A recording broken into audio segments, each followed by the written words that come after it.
આ પહેલાં ક્યારેય હું ક્યાંય કોઈ જગ્યાએ બોલ્યો નથી, છતાં પણ અહીંયા હું બોલું છું. શું કામ બોલું છું? કે તમને લોકોને ખબર પડે કે એક પ્લેટફોર્મ મળવું જરૂરી છે. હરેક વ્યક્તિ બોલતી હોય છે, કોઈ વ્યક્તિ નથી બોલતી એવું નથી. બે મિત્રો હોય, બંને વાતો કરતા હોય છે, બરોબર? ગપસપ માટે કલાક, 2 કલાક, 3 કલાક, 4 કલાક આરામથી વાતો કરી શકે. તો હું કેમ ના કરી શકું આ બધાની સામે વાત? એ આપણી એક ટેલેન્ટ છે. કહેવાનો મતલબ હરેક વ્યક્તિની અંદર પોતાનું એક ટેલેન્ટ રહેલું છે. એ ટેલેન્ટને તમારે ઝળકાવવું જરૂરી છે, બહાર લાવવું જરૂરી છે હરેક વ્યક્તિમાં.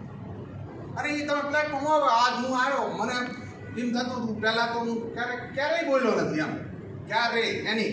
અને પ્લેટફોર્મ મળતું પણ નથી. લીડરો આપણે આગળ લાવવાય નથી. તમે કોઈ પણ ભાષણમાં હોય, ઘણા બધા રાજનેતાઓ હોય, કોઈ પણ હોય, તો પહેલો લીડર એન્કરે છે, એન્કરિંગ કરતા હશે.